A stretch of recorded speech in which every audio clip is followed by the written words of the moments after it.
My name is Margot Hayes, and I am 66 years old. What I am about to tell you is the day my life cracked open. The sky wore a heavy gray shawl that morning, clouds sagging as if the heavens themselves were grieving with me. It was my husband Ernest's funeral, the man who had been my compass for more than 40 years. My quiet harbor? My proof that goodness could be ordinary and enduring. When the casket began its slow descent, the thud of damp earth landing on wood sounded like a metronome counting down the last beats of a shared life. I swayed, palms slick, and clung to Doris, my dearest friend, just to stay upright. Each clump of dark soil felt like a hand pressing me down, as if I, too, was being lowered into the cold. The service felt strangely empty. Only a handful of people stood near the open grave. My sons Charles and Henry, Charles' wife, Jasmine, and the old pastor from town. For a man who spent his whole life fixing the neighbors' bikes, giving away spare parts to kids who couldn't pay, who quietly repaired more than wheels, he repaired little pieces of our towns. Hope the sparse crowd didn't make sense. It was as if the air itself was holding its breath. I looked at my sons. They stood shoulder to shoulder, faces carved smooth and polite. Charles kept glancing at his watch. Henry sighed in long, practiced breaths, like a man trapped in the wrong line at a bank. I searched their eyes the way a diver searches murky water for any glint of light grief, tenderness, even the raw confusion that follows loss. But I found only distance. The pastor's voice drifted like smoke, words of rest and promises of reunion that should have soothed me. I pressed the framed photo of Ernest to my chest. He was smiling in that gentle way I knew by heart. "Ernest, why did you leave me now?" I whispered. But the wind took my question before it could land. Then, my phone buzzed in my pocket. The tiny sound was a flare in the quiet. I fumbled for it, hands trembling so hard I nearly dropped it. A text from an unknown number glowed on the screen. "I am alive. That's not me in the casket." Everything inside me went still. My ears filled with a long, thin ringing, as if the world had been pulled underwater. I darted a glance around. No one was looking at me. Charles murmured something to Henry. Jasmine had her head bowed, but her fingers were moving under her veil, tapping on her own phone. I stared back at the screen, the words refusing to blur or rearrange into something rational. "I am alive. That's not me in the casket." My thumbs moved before thought could catch them. "Who are you? Why would you say that?" A few seconds. Then another message slid into place. "I can't say. They're watching. Don't trust our sons." Our sons. The chills started at the base of my skull and spilled downward. I lifted my eyes to Charles and Henry as though a curtain had been yanked back and a different play was underway. Two men. My boys, once scraped-kneed and sun-browned, now composed. Remote. Unreadable. My heart gave a single, heavy thud, like a door closing in an empty house. Doris' breath touched my cheek. "Margot, are you all right?" I am fine." I lied, slipping the phone into my coat and curling my fingers around its shape like it could anchor me. The service ended. People peeled away. I lingered, the grass damp beneath my shoes. Charles stepped to my side and set a hand on my shoulder. "Mom, you should rest. It's all taken care of," he said, too level. Too tidy for a man who'd just buried his father. I looked into his eyes, the eyes that had once looked so much like Ernest's. In their depth, I found a shadow I couldn't name. Henry, arms folded, added, Well handled Dad's insurance and the paperwork. You don't need to worry. Insurance. Paperwork. The words clattered around the hollow inside me. The unknown message pulsed in my pocket. That evening, the house felt like a museum of breath. Ernest's jacket still hung by the door. His mug waited on the table. The faintest thread of coffee at the bottom, like a memory that refused to dry. The chair he always took on the porch sat in its usual spot. A gentle indentation in the cushion, as if he had just stood to stretch. I sat at the kitchen table and pulled out my phone. The number was unfamiliar. All edges and anonymity. I typed with fingers that wouldn't steady. If you're really earnest, tell me something, only we would know. Nothing. The minutes lengthened. The fridge hummed. The clock beat out a rhythm that sounded like the smaller, lonelier heart of the house. I replayed the last week in my mind. Scene by scene. Ernest's death had been called an accident at the shop. A machine exploding. But Ernest was meticulous fussy about safety. Some said. In more than 40 years. T-Head never had so much as a serious gash. And then there was the oddest detail of all. When the hospital called me, the emergency contact, my sons were already there. How had they arrived so fast? Who told them first? Every small fact began to tilt. Like picture frames after a tremor. Something didn't add up. Something dark. I stepped out onto the porch. Night had pooled against the edges of the field. The sky a deep, starless ink. The wind smelled like damp earth, and the faint, lingering bite of funeral incense caught in my hair. Ernest, I whispered to the dark. If you're alive, if you're anywhere, give me a sign. My phone trembled in my hand. Another message. Look at what they're doing. Nothing is what it seems. My pulse hammered against my ribs.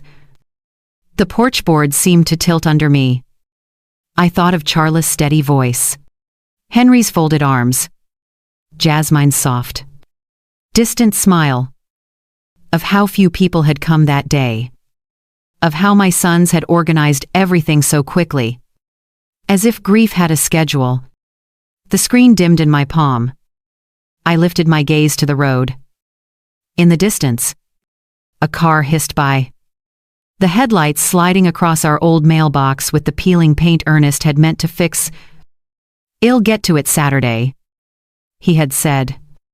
The last Saturday had come and gone. I went back inside and shut the door. The small lock clicked ridiculous against what I suddenly feared might be coming. I set the phone on the table and stared at it as if it were a stranger who had walked uninvited into my kitchen and sat down across from me. If you're earnest, the thought tugged at me with equal parts hope and dread. If you're earnest, then who did I bury? And if you're not, then who knows enough about our life to split me open with a single sentence? I poured water into the kettle and caught my reflection in the window lined. Pale. A woman who had weathered more storms than she had counted. Now, bracing for another, she could not yet name. Steam fogged the glass.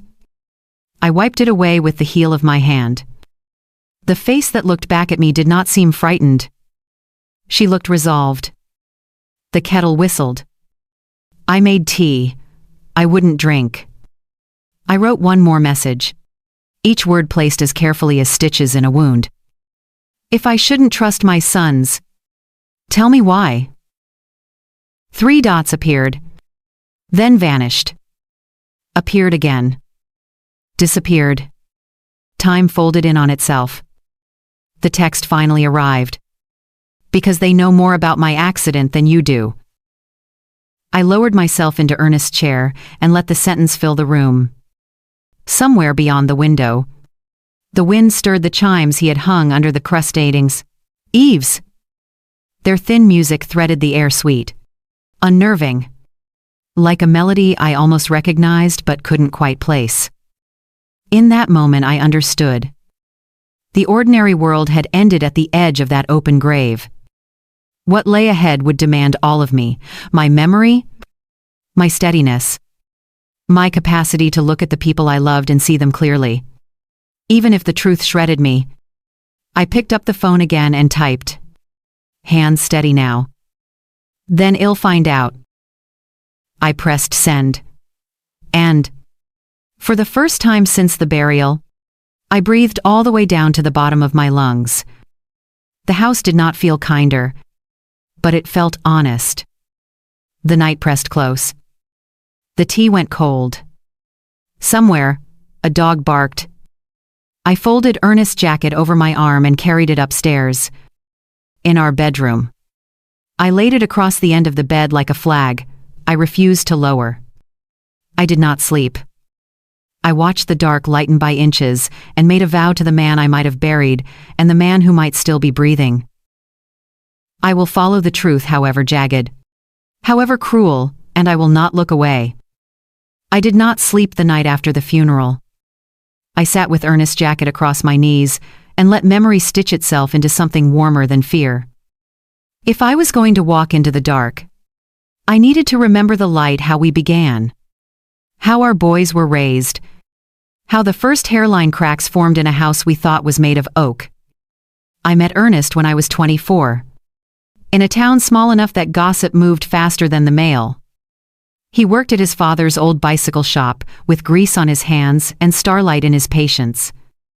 I cleaned houses to help my mother, who was ill, and saved coins in a coffee tin with a dented lid. One Tuesday, I passed his doorway wearing a faded green dress that fit only because I had stitched the waist tighter the night before. "Good morning, Margot," he said, shy as sunrise. "I want me to check your bike." I didn't own one.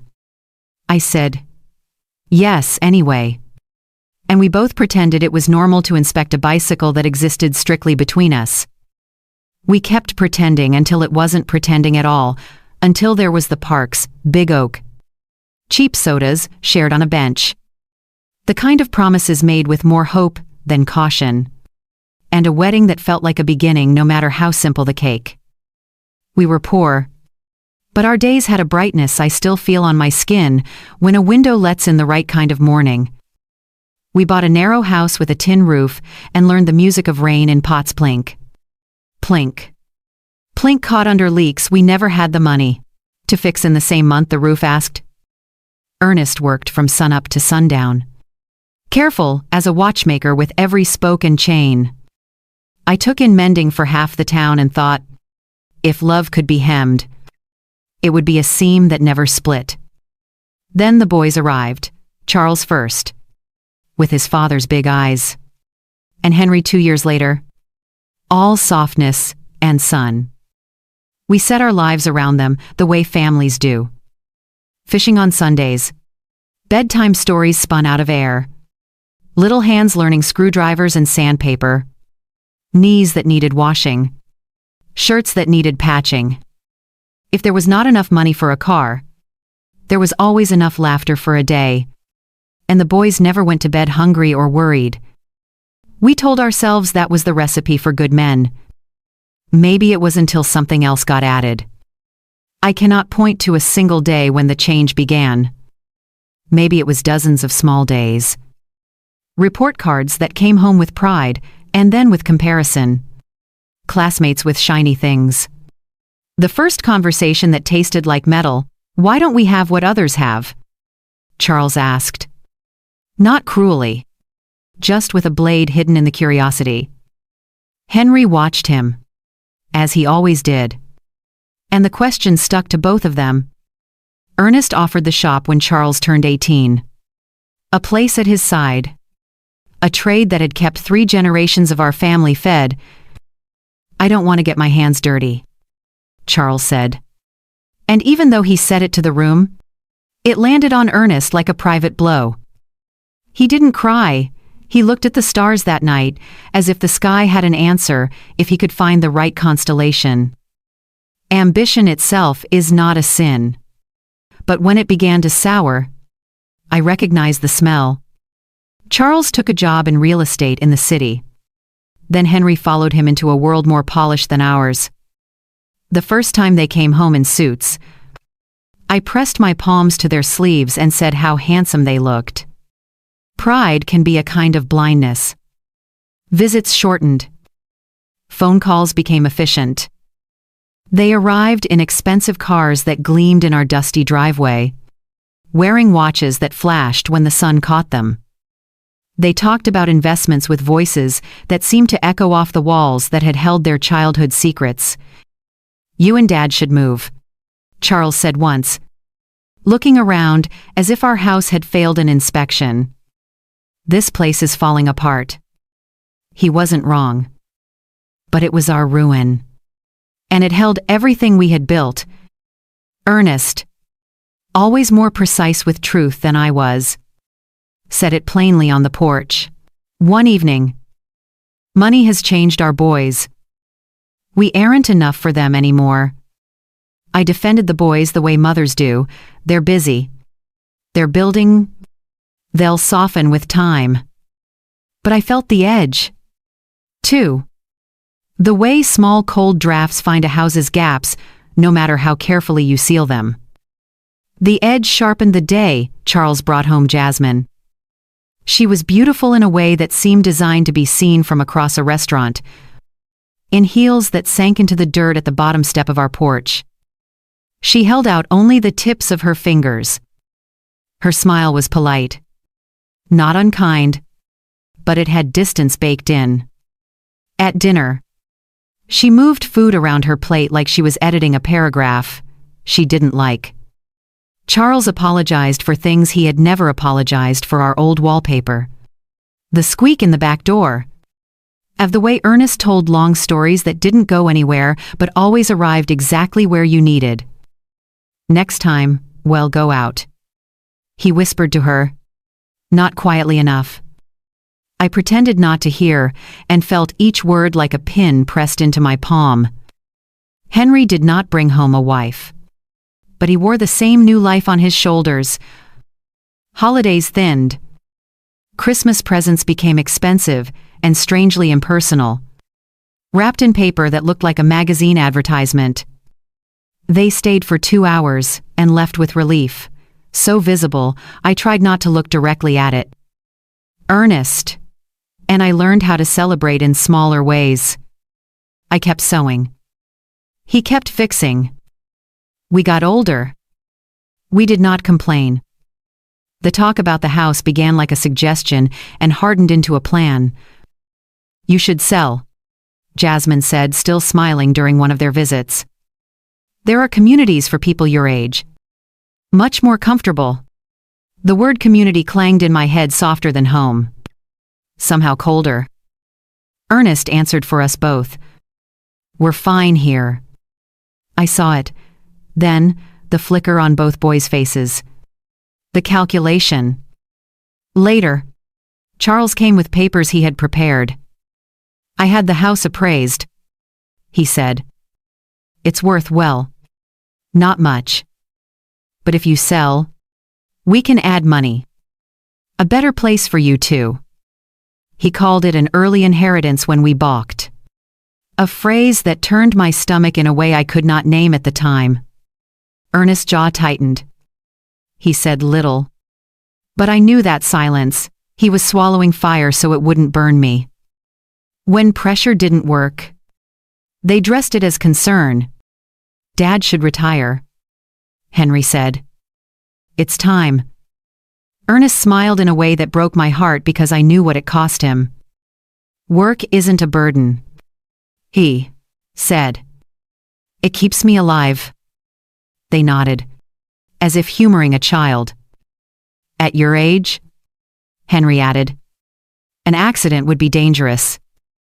The word accident snagged on something inside me then. A presentiment I didn't recognize. The months that followed felt like a long negotiation in which we never signed, but also never left the room. Real estate agents appeared at our door as if they were neighbors. Appraisals happened we hadn't asked for. The boys talked about what's best for everyone. A phrase so smooth you almost don't notice it sliding past your boundaries until you realize the ground is no longer under your feet. I cannot pretend I was brave in those weeks. I tried to make peace with the idea that this was simply how children became adults, new lives, new priorities, old homes loosening their hold. I remember the last quiet day with Ernest before the world tipped. We sat on the porch with coffee cooling too fast in the autumn air. "Something's wrong," he said softly. All the way he spoke, when a spoke was bent, and you couldn't see it yet, but the wheel insisted. "It isn't just money." He stared at the yard, at the way the wind shifted the fallen leaves in small deliberate patterns. There's hurry where there should be patience. There's secrecy where there should be care. He rubbed his thumb over the handle of his mug. "I don't like the feeling." I reached for his hand. "Maybe they just want to help and don't know how." He nodded, but not in agreement, more the way a man nods when he chooses not to argue with weather. If I had listened harder, would anything have changed? If I had asked different questions, would a door have opened and let in enough light to reveal what hid in our own house? These are the questions that find me in the earliest hours now, when the kettle has not yet whistled and the day has not yet decided what it will demand. Charles came to see me alone 3 weeks before the accident. He sat at the kitchen table where he had once built models and eaten pancakes with his hands. He looked earnest in the old way, and I felt the mother ache that makes forgiveness easy. "No matter what happens," he said, taking my hand, "Henry and I will take care of you." At the time, the sentence warmed me. Now it chills me to the bone. No matter what happens. What did he already know? On the morning when the phone rang and a stranger from the hospital spoke my full name, Ernest's lunch was half made. The meatloaf in the oven. The potatoes washed and lined like small white stones in a bowl. "There's been an accident," the voice said. The world blurred the doorway. The counter. The recipe card Ernest had written in his blocky hand. Doris drove. I could not hold the keys. When we arrived, my sons were already there. I noticed it then, but did not let the noticing live. Not yet. I do not know when love becomes a kind of blueprint for denial. Perhaps it is the same seam I used to sew meant to hold. Invisible, until it gives under the wrong kind of strain. Looking back, I see how many signs I chose to fold and put away in a drawer. But memory is not only a record of mistakes. It is also proof that we had years of true goodness rain in pots and Sunday stories, and boys who once fit perfectly in the crook of Ernest's arm. I need that proof, as I stand on the edge of what comes next. I will carry it like a talisman. Not to protect me from the truth, but to protect the truth from what fear can do to it. Because now, with a phone that says he might be alive and a grave that says he is not, I must walk back through those years, not to mourn them, but to measure the distance between what we believed and what was. And then I must close that distance. One hard step at a time. When I look back now, I realize the seeds of betrayal were planted quietly, long before the first lie ever touched the air. Greed never arrives, shouting. It whispers, soft as comfort, until you mistake its voice for care. After the accident, I started piecing together every moment that led us there. And what I saw, what I refused to see at the time, was how my son's love had already begun to rot. It began, innocently enough, with suggestions. "Dad," Charles said one evening, his tone practiced and careful. "You've worked long enough. You deserve to rest." Ernest looked up from the workbench, wiping oil from his hands with a rag. "Rest.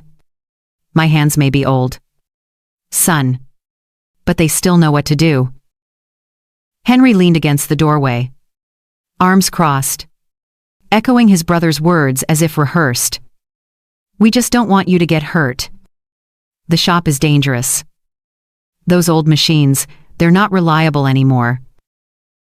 I remember standing at the kitchen door, listening. Their concern sounded too perfect, like lines memorized from a script they didn't fully believe. Ernest's eyes softened, but the faint crease between his brows deepened. He always had an instinct for things that didn't fit. When they left, he turned to me and said quietly, "They're not worried about my safety, Margot. They're worried about my life insurance." At the time, I scolded him for being cynical. "They're just trying to help," I said. "They love you." But the next week, Charles came back with documents, a stack of neatly clipped papers that smelled of fresh ink. "Dad," he said, his smile small and smooth, "I found a way to make sure Mom is protected if something ever happens. You just need to sign these forms. It's an update to your policy." "Policy," Ernest repeated, setting down his coffee. "I already have life insurance. Why would I need another?" Charles' answer came fast. Too fast. "Because costs are higher now. Funerals, hospitals, all that. It's just smart planning." He said it like he was talking about a new investment, not his father's potential death. I saw Ernest's hand hesitate above the pen. He looked up at our son, searching for something genuine behind that calm face. Charles looked back, unblinking. The perfect salesman.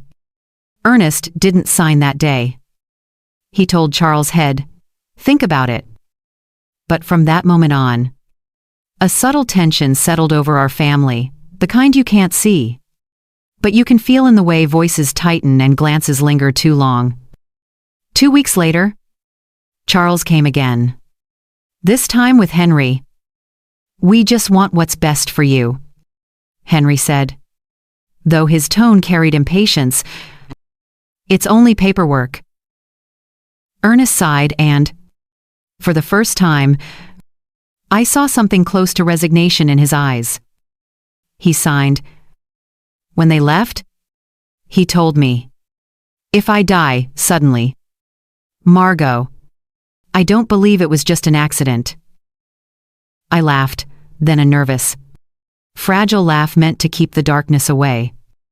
"Oh, Ernest, don't talk like that." But the chill that swept through me stayed. Around that time, the conversation about our house grew louder. Charles began dropping numbers into every visit: values, estimates, market potential. "Mom," he said, tapping his phone screen, "if you sold this house, you could move into a nice little condo near the city. Henry and I could handle the sale for you. You'd get a good price before the roof gives out."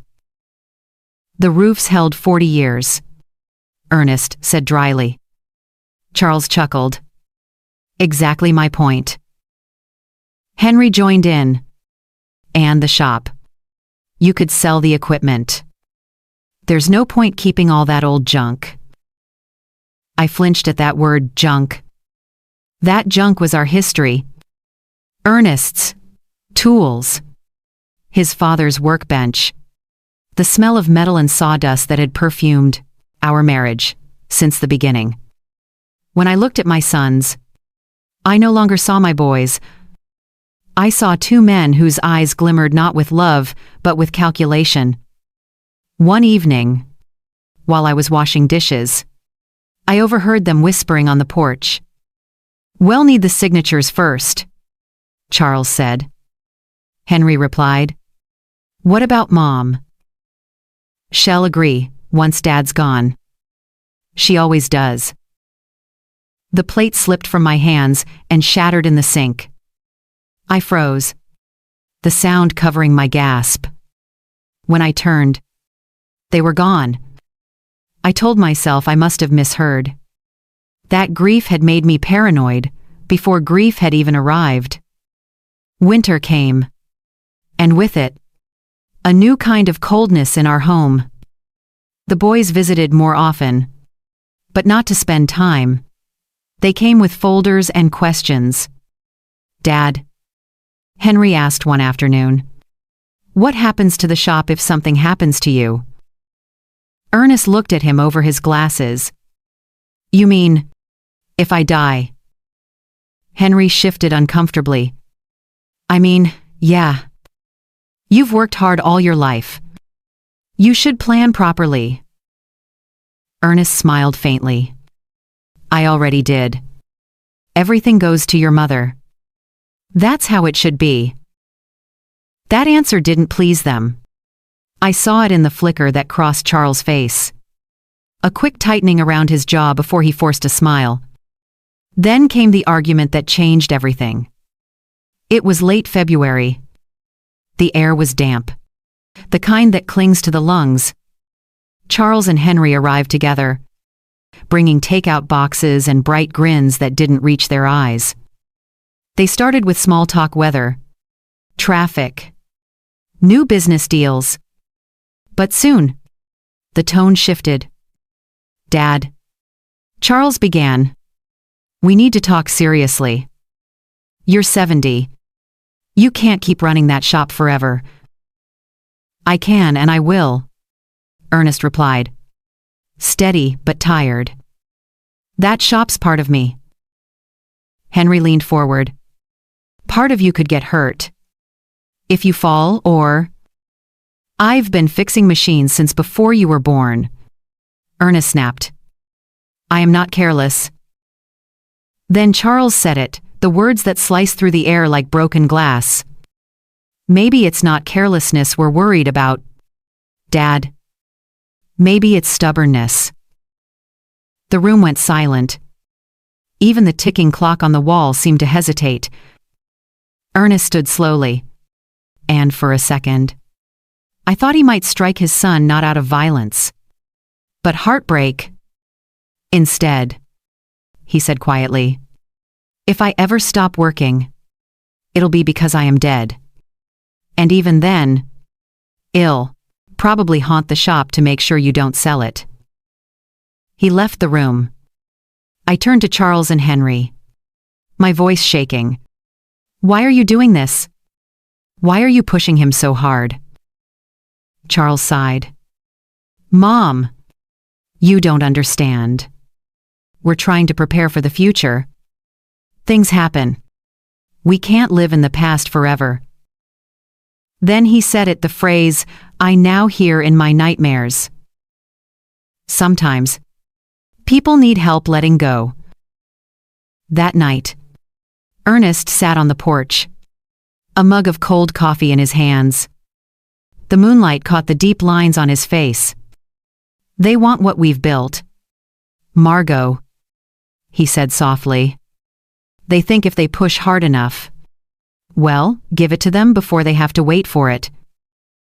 I tried to protest, but the tears came first. "They're our sons," I whispered. "Yes," he said. "And that's what makes it hurt the most." He reached for my hand, squeezed it gently. "If something ever happens to me, promise me you'll look closer.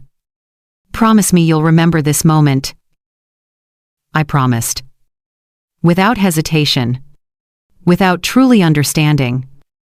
3 weeks later, he would be gone, and I would find myself standing over a grave that might not even hold him. But that night, as the wind rattled, the porch chimes and his hand grew still in mine, I think part of me already knew. The seeds of greed had taken root, and they would grow into something poisonous. It happened on a Tuesday morning. A day so ordinary that even now it feels like a cruel joke. The sky was pale. The kind of pale that promises nothing, no rain, no warmth. Just another quiet day. Ernest had left early for the shop as he always did. He kissed my forehead, told me not to forget to eat breakfast, and reminded me that he'd fix the squeaky door hinge when he got back for lunch. Lunch. I can still hear that word in his voice. Casual. Certain as if the future was a guarantee, and not a fragile thread waiting to snap. I was in the kitchen, preparing his favorite meal, meatloaf and mashed potatoes, when the phone rang. There was something wrong with the sound of it. Urgent. Too sharp. Mrs. Hayes. A male voice asked. This is Memorial Hospital. Your husband's been in a serious accident. You need to come right away. My heart lurched. What kind of accident? Is he alive? The line crackled. Hayes in critical condition. Please come immediately. The words melted together, like ink bleeding into water. My knees buckled, and I had to grip the counter to stay upright. Doris, my neighbor, found me moments later, half collapsed by the phone. She drove me to the hospital because I couldn't even hold the car keys. My hands wouldn't stop shaking. On the way there, I prayed not to anyone specific, just to the universe, to the air, to anything that would listen. Ernest was careful. He was always careful. Machines didn't just explode around him. He'd known every wire, every bolt in that shop for 40 years. When we arrived at the hospital, Charles and Henry were already there. That was my first moment of confusion and suspicion. No one had called them yet. I was the emergency contact. How could they have gotten there before me? Mom, Charles said, rushing to hug me. His grip was firm, but it didn't feel like comfort, it felt like control. Dad's in bad shape. The doctors said there was an explosion at the shop. A machine malfunctioned. Henry's eyes were red, but not wet. He stood slightly behind his brother, his jaw tight. What kind of explosion? I asked. But no one answered. A nurse appeared, explaining that only one family member could visit at a time. He's stable for now, she said softly. But it's critical. Prepare yourself. When I stepped into the ICU room, the world narrowed to the slow, mechanical rhythm of the monitors. Ernest lay beneath a tangle of tubes and bandages. His skin was burned, his face half covered in white gauze, his chest rising and falling with the help of machines. I went to him, took the only visible part of him, his hand, and held it to my cheek. Ernest, I whispered, I am here. You're going to be okay. You have to be okay. His fingers twitched, almost imperceptibly. Then again, slightly stronger, as if he were trying to speak through that one small motion. I leaned closer. I know you can hear me. My love. Hold on. The monitor beeped steadily, indifferent to my plea. I stayed there until the nurse gently touched my shoulder. We need to let him rest now. Outside, I found Charles speaking to a doctor in low, hurried tones. When he saw me, he plastered on a sympathetic expression. Mom, they're doing everything they can. But the burns are bad. And the head injury, it's serious. Henry nodded solemnly. The doctor said it doesn't look good. The doctor hadn't said that to me. I wanted to scream, to demand every detail. But my throat was dry. Instead, I nodded like a sleepwalker. That night, I refused to go home. I sat in the waiting room with my coat over my knees and watched the hallway clock crawl through the hours. My sons took turns keeping me company. But mostly they talked in whispers by the vending machine, checking their phones, making calls. Once, I caught fragments of Charles' voice. Life insurance covers $50,000, plus the workers' comp $75,000 total. I froze. Insurance. Again. Always insurance. When I confronted him, His answer was smooth. Rehearsed. We're just trying to understand how things work. Mom. In case, well, you know. I don't care about money. I snapped. I care about your father. Of course, he said. But there was a flicker in his eyes, not guilt. Not grief calculation. On the third day, the doctor asked to speak privately with me. Mrs. Hayes, he said gently. We've done everything possible. The burns have infected deeply, and the head trauma is extensive. Your husband is in a medically induced coma. Realistically, the chances of recovery are very low. My heart shattered. How low? He sighed. Less than 5%. Charles and Henry stood behind me. I could feel their silence pressing on my back. I want to try everything, I said, tears blurring my vision. No matter how long it takes. No matter the cost. Charles and Henry exchanged a glance that I would later replay in my mind 1,000 times quick. Meaningful. Like a secret handshake. Mom, Charles said softly. Dad always said he didn't want to be a burden. He wouldn't want to live like this. A burden. I turned to him, furious through my tears. Tease your father. Not a burden. Henry reached out, pretending to soothe me. We just want you to be okay. Mom. The bills will pile up. We can't let you go, broke. It was all I needed to hear, to know something inside them had died long before Ernest did. That night, I went back into the ICU after visiting hours. The nurse, a kind woman named Mel, let me sneak in. 5 minutes, she whispered. I sat beside Ernest and took his hand again. His skin was cold, but I swore I felt life pulsing beneath it. I don't know what to do, I whispered. They say you won't wake up. But I can't let you go. Please, please. Ernest, give me a sign. For a brief moment, I felt it a faint, deliberate squeeze. His eyelids fluttered. Just once. His lips moved, forming no sound but unmistakably trying. Ernest, I gasped. What is it? What are you trying to say? The monitors spiked. The nurse rushed in, checked the readings, and shook her head gently. Sometimes the muscles spasm. Ma'am, it doesn't mean has conscious. But I knew. I knew it wasn't random. He was trying to warn me. 2 days later, before dawn, the alarms shrieked. Nurses sprinted down the hall. I stumbled out of the chair, my heart clawing at my ribs. When I reached his room, the curtain was drawn. I heard the flatline, that merciless sound that cuts through everything. No. I screamed. Please. No. They worked for 40 minutes. Then, at 4:37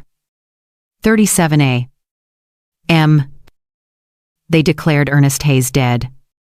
I remember falling to my knees beside the bed, clutching his hand, the same hand that had built a life with me, that had held our children, that had fixed broken things without ever breaking me.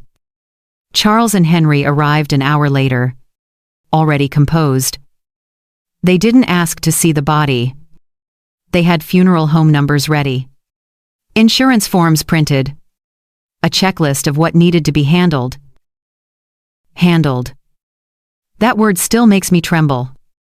I wanted to scream that something wasn't right, that it was too fast, too neat, too calm.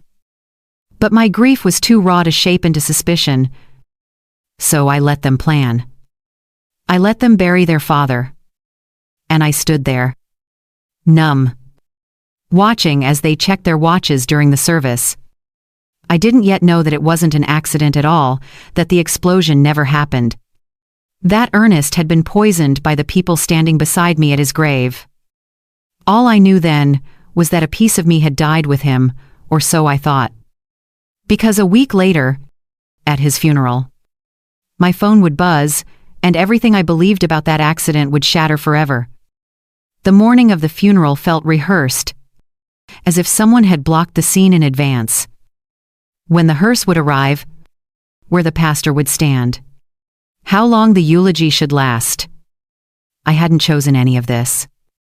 Charles had handled the essentials, he said, and Henry had nodded along. I told myself to be grateful. What did it matter, whether the flowers were lilies or carnations, when the man I loved was gone? But the speed of it, the tidiness of it, the silence around it, those were the first threads that made me want to tug. The funeral home was small, off a side street where the pavement buckled and weeds insisted on living. When I walked in, the first shock was the casket. Simple. Pale wood. Too simple. Ernest was a humble man, but humility is not the same as haste. I ran my fingers along the lid. The finish was rough enough to catch in the fibers of my black sleeve. "Mom," Charles said gently, "this is what Dad would have wanted, no fuss." I almost believed him. Ernest never liked spectacle. But he liked decency. The kind that shows up in details. This felt like a checkbox mark done. The viewing lasted exactly 30 minutes. The funeral director, with a well-practiced voice, ushered the handful of attendees to their seats. I counted. Doris beside me. The pastor. Charles and Henry, with Jasmine between them. Two men, I didn't recognize, stood at the back. I assumed they were from the funeral home until I noticed they weren't wearing the same suits as the staff. They left before the service began. The room settled into that padded quiet particular to such places, where even grief is encouraged to be polite. At the front, the arrangement of flowers looked thin on the stand, like a bouquet on a diet. No photographs on easels. No framed moments from our life. I had dozens at home, the shot of Ernest laughing under the oak, grease on his cheek, the picture of him teaching Henry to hold a screwdriver, the first cheap car we bought, dented, but ours. None were here. Not necessary. Charles had said the night before, "It complicates the setup." The pastor spoke. And he said good things, true things about kindness and faithfulness and work done well. His words drifted over me like a light rain that could not reach a thirst, this deep. Jasmine dabbed the corner of her eye without smudging her mascara. Henry stared at the carpet, and his foot tapped the faintest rhythm, as though the service had a schedule and he was keeping it. When it was my turn to stand, I couldn't. I thought I had prepared a few sentences, but every sentence had abandoned me, leaving only a single ache sitting heavy in my chest. I stayed seated and squeezed Doris' hand, and she squeezed back, a pulse of human certainty. "I am here." We moved to the cemetery in a short procession that felt like a formality. A small knot of neighbors had promised to come, but I saw none of them at the graveside, another surprise I tried to fold into the day. The plot was on a gentle slope, the grass damp from yesterday's shower. The wind skimmed the tops of the headstones and tugged at the hem of my coat. The casket lowered on its straps with a soft mechanical hum.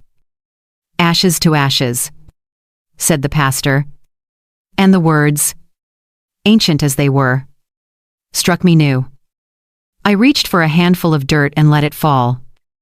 It hit the lid with a hollow thud that startled me. A sound too final for a world this uncertain. And then, in that suspended moment between sound and silence, my phone buzzed. The vibration skittered through my bones. I should have ignored it. I should have let the device do what devices do, and pretend I hadn't felt it. But my hand moved on its own, like a body reaching for heat. A text from an unknown number. I am alive. That's not me in the casket. The ground tilted. The letters were crisp. Insistent. Impossible to mistake. I lifted my head and looked at my sons. Charles watched the pastor with an expression I would have called dutiful, if not for the way his jaw flexed. Henry's eyes were dry. Jasmine's veil stirred in the wind. No one was looking at me. My thumbs shook. I typed. Who is this? Why would you say that? The reply came almost immediately, as if the sender had been waiting for my breath to reach the end of the question. I can't say. They're watching. Don't trust our sons. Our sons. I pressed my lips together until they hurt. Doris leaned toward me. Margot. I am fine, I whispered. I put the phone back into my coat. The way you place something dangerous into a drawer. The graveside concluded briskly. Well, take it from here, the groundskeeper said. Polite. Efficient. I wanted to argue, to demand that they stop. That we open the casket. That we check. That we verify. But such a reaction would have made me look unwell. And if the message was a cruel prank, I would be giving some stranger exactly what they wanted. My public unraveling. Back at the house. The after felt more after than usual. No casserole parade. No chairs folding under the weight of stories. No low hum of neighbors swapping memories about the man we had just put into the ground. Instead, there were logistics. Henry sat at the table with his laptop. Charles laid out paperwork like a dealer fanning cards. Mom, Charles said, I've arranged direct collection from the hospital. We negotiated a modest fee with the funeral home. It was the responsible choice. Responsible. I stared at the thin folder that, according to my sons, contained the entirety of my husband's end. There was no mention of the watch he had worn every day for 20 years, now missing from his nightstand.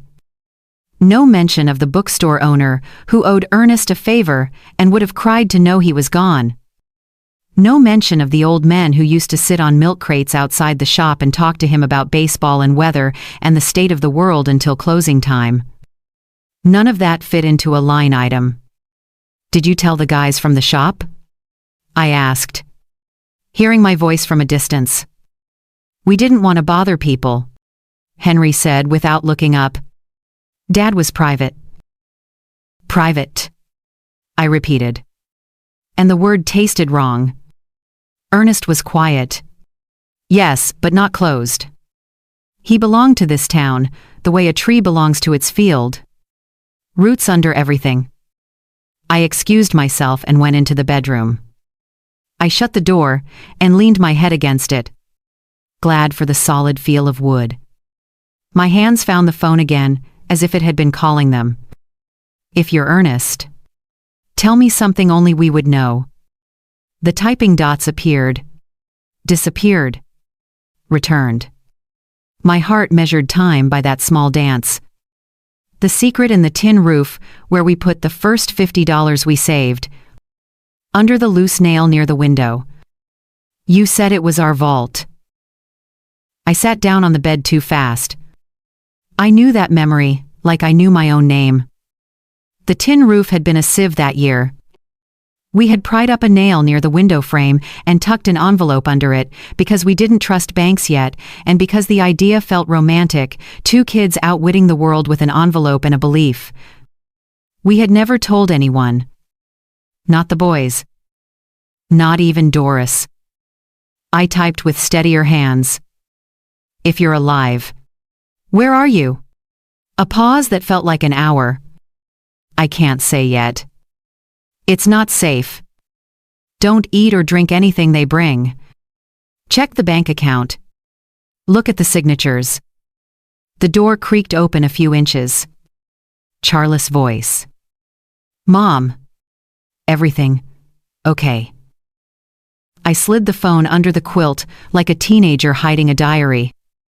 Yes, I said. And for the first time in 2 weeks, the word did not sound entirely like a lie. It sounded like a promise to myself. Yes, I will look. We ate a quiet meal. The three of them at the table, and me at the far end with a cup of tea that tasted of nothing. Jasmine complimented the china. Henry reminded me about a form I needed to sign to streamline the process. Charles spoke kindly about sorting the garage, about lightening the load, about a retirement community with walking paths and a cheerful brochure. I watched their mouths form syllables and thought of the message. I don't trust our sons. Night fell with a gentleness that felt false.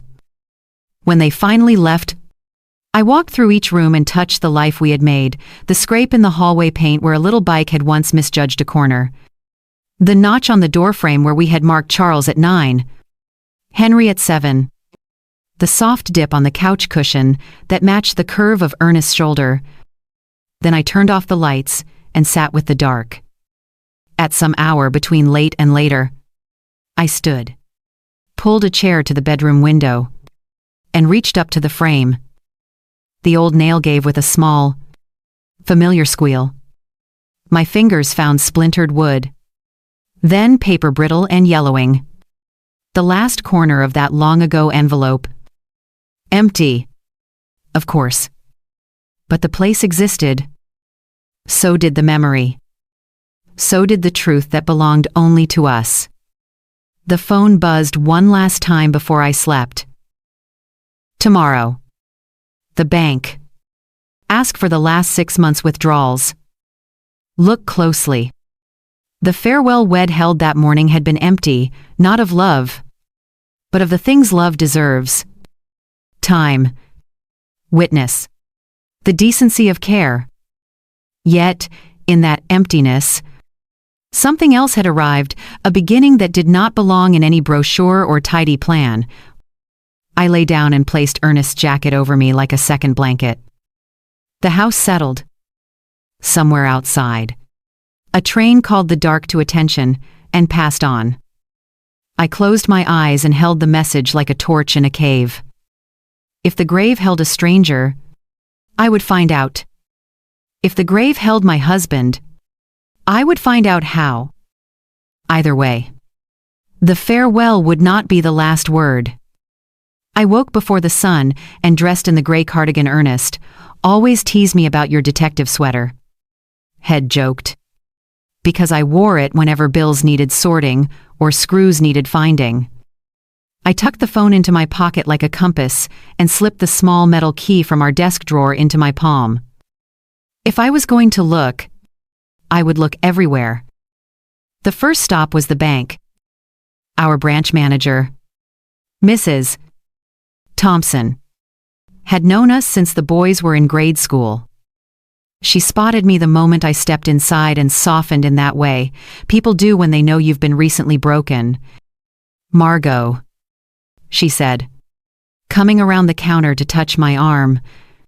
I am so sorry about Ernest. Thank you. I managed. I need to review our account activity. Last 6 months. Savings and checking. Of course. She led me to a small office with a glass wall and closed the door gently, like she was afraid the noise might make something worse. She printed the statements and slid them across the desk. I had always been the one to balance our checkbook. Ernest handled the shop. I handled the home. I knew our rhythm, the pension on the first, utilities in the middle. After the grocery store every week, and the hardware store whenever Ernest got an idea. But the last 3 pages weren't ours. They were full of cash withdrawals I didn't recognize. $1,000 in January. $3,000 in February. 4,000 in March. As the numbers climbed, the skin at the back of my neck prickled. I didn't authorize these. I said, "Mrs." Thompson folded her hands. Ernest came in himself to make the withdrawals. She hesitated, then added, "He mentioned repairs at the shop." Repairs. I shook my head. He would have told me. And if it were that much, I would have noticed. He knew I would notice. "Would you like to see the signature slips?" she asked, already reaching for a folder. The slips were dated, stamped, official. The signature looked like Ernest's at first glance, the same broad loops, the same steady strokes. But the longer I looked, the more I noticed a tremor that didn't belong to him. Ernest's hand was certain even at 70. He wrote like a man who trusted himself. These signatures were uncertain, as if someone had traced tight over light pencil. "Did he come alone?" I asked, each word careful. "Mrs." Thompson thought for a moment, eyes narrowed to memory. "Not always. Once or twice one of your sons, Charles, I believe, was with him. Said he was helping his dad read the forms.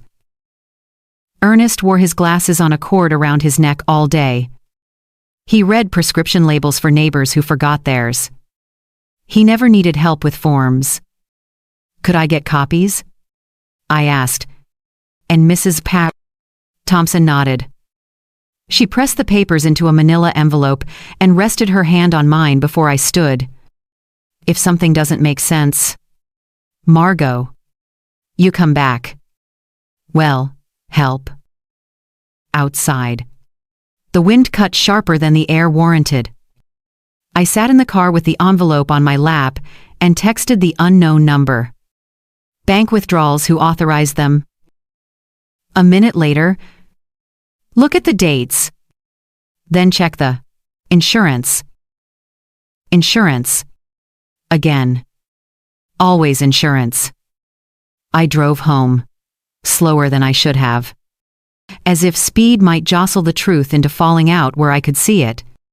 Inside, I locked the door, sat at the kitchen table, and spread the statements in a neat row. Then I fetched the small metal box from Ernest's desk, the one that held our important papers. The key slid into its lock with the old, satisfying click ID heard 100 times. Inside, the deed to the house, our marriage certificate, the original life insurance policy I remembered from decades ago, and a newer packet I didn't remember. I opened it. The first page told the story plain.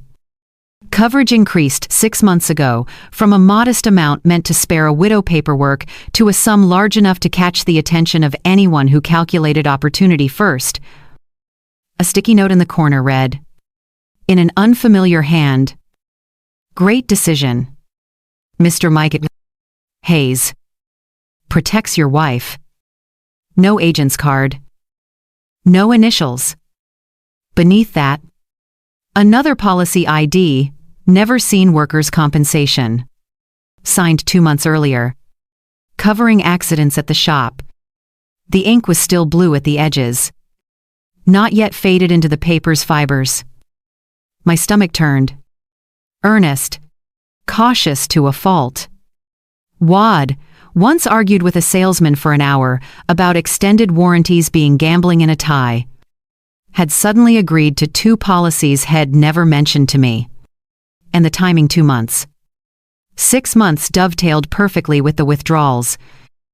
I texted again. Insurance increased 6 months ago. New work policy 2 months ago. Did he choose this? They pushed him. Told him it was for you. Check the beneficiary forms. I flipped through the packet and found the line. Beneficiary. Margot Hayes. But then, in a separate rider, a clause I'd never seen before, contingent beneficiaries, Charles Hayes and Henry Hayes. If I were to, as the language put it delicately, predecease Ernest, the payout shifted entirely to our sons. There was no evil in a contingency, not by itself, but paired with the messages, the withdrawals, the speed of the funeral. It felt like a map I had refused to read. I folded the forms back into the envelope just as Charlotte's text popped onto my screen. How are you holding up, Mom? Henry and I can swing by with dinner. I stared at the message until the type blurred. Don't eat or drink anything they bring, the unknown number had said earlier. I typed, thank you. I've already eaten. Resting, now. Then I set the phone face down and listened to the house breathe. The refrigerator hummed. The clock ticked. Somewhere, a truck downshifted on the highway. A long, low growl that made the glass in the cabinet whisper. I couldn't sit. I went back to Ernest's desk.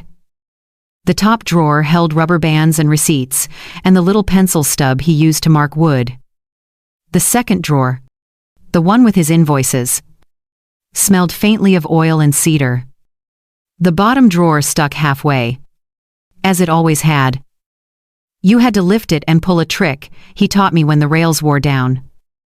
Inside, neatly stacked, were notebooks, the kind he bought in bulk. The backs covered in measurements and lists. On the inside cover of one, dated 3 weeks before the accident, I found his handwriting.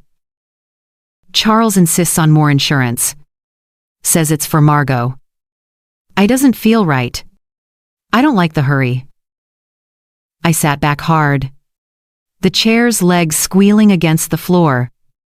The words were stark, unadorned, exactly how Ernest thought. Simple observations stacked into a quiet conclusion.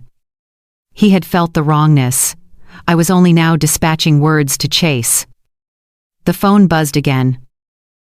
Next. Hospital records. Ask for cause of admission.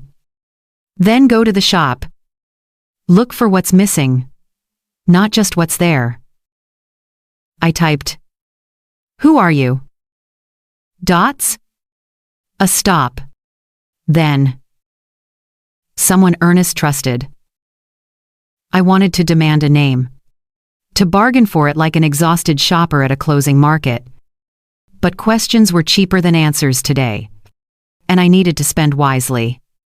At Memorial Hospital, I asked for copies of Ernest's chart. Prepared for a fight.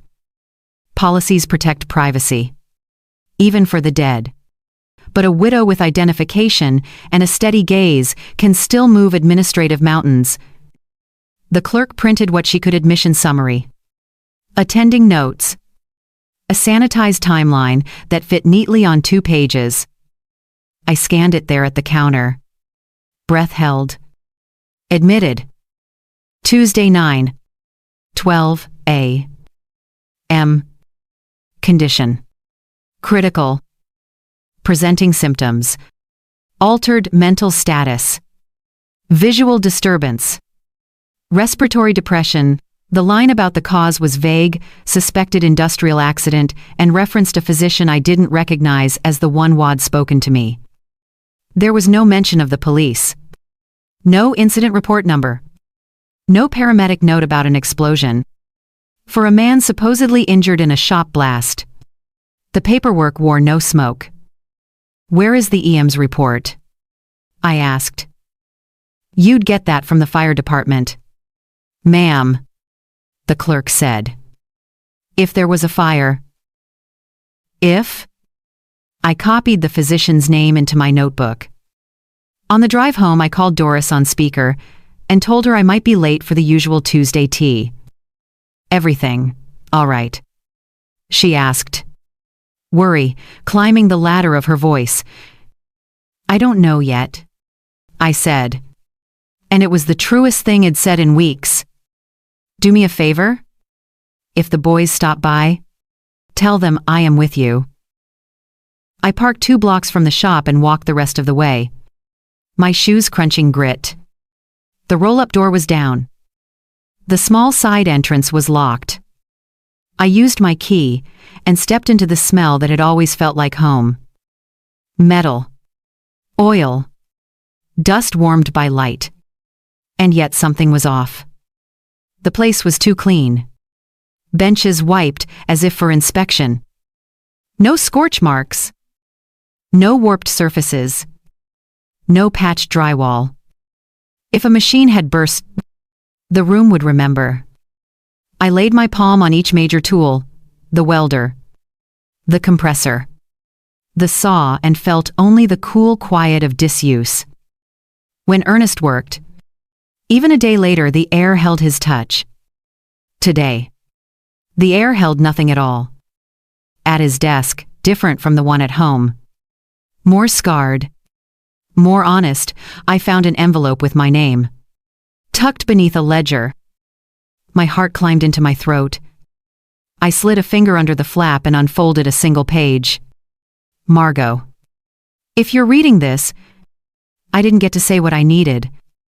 The boys are in a hurry about money. I've seen papers that don't feel like me. If anything happens, don't be gentle with the truth. Look in the top cabinet. Keep your back to the wall. I love you. I reread the line, "Don't be gentle with the truth," until the words blurred. Then I stood, turned, and reached for the top cabinet above the pegboard. Inside, behind a box of old bolts, there was a small digital recorder and a folded receipt from a hardware store out of town 5 days before the accident. The item name was abbreviated, but I understood enough to feel the floor tilt under me. Solvents. Paid in cash. The recorder was cold in my hand. I didn't press play. Not yet. Not here. With the door one turn of a knob from a surprise, my phone vibrated. A new text. Leave the shop. Now. Well, talk tomorrow, 3 p.m. Corner cafe. Back table. Bring the envelope. I don't tell anyone. I slid the letter and recorder into my bag, locked the door behind me, and walked back into the afternoon with my eyes on every reflection. In the glass of a closed storefront, I thought I saw movement, a shape turning away, a coat slipping behind a car. Maybe it was nothing. Maybe. Finally, it was everything. By the time I reached home, the house had that late-day quiet I've always loved. Only now, it felt like a held breath. I set the manila envelope on the table, placed Ernest's letter on top, and rested my palm over his name. The truth was no longer hiding. It was waiting in a bank ledger, in an insurance rider, in a shop too clean for the story it'd been told. Tomorrow, I would sit at a cafe and meet the person who knew more than I did about my life. Tonight, I would keep my back to the wall. And I would not be gentle. I barely slept that night. Every time I closed my eyes, the words from Ernest's letter burned behind them. Don't be gentle with the truth. It was as if he was still guiding me from somewhere beyond the reach of lies. At 2:43 a.m. I gave up pretending to rest. I turned on the lamp, opened my notebook, and began to write every clue, every inconsistency, every name.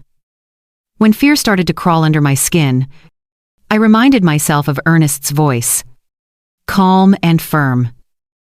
When something breaks, don't cry over it, study it. Find the fault. So I studied the fault lines of my life. The next afternoon, I arrived early at the corner cafe the message had mentioned. It was one of those old places that still smelled of coffee grounds and vanilla syrup, with wooden booths that creaked under real weight. I sat in the back as instructed, the letter and the small digital recorder in my bag. My heart beat in a rhythm that didn't belong to the music overhead. At exactly 3:00 p.m., the door opened, and a man entered, tall, gray hair, clean-shaven, a brown folder tucked under his arm. His eyes scanned the room once, sharp but kind. He walked straight toward me. "Mrs. Hayes," he said softly. "Yes," I whispered, though the sound came out like a question. He extended a hand. "Stephen Callahan. I am a private investigator. Ernest hired me 3 weeks before the incident." The room seemed to tilt. I gripped the edge of the table. "He hired you. Why?" "He was worried," Stephen said, sliding into the seat across from me.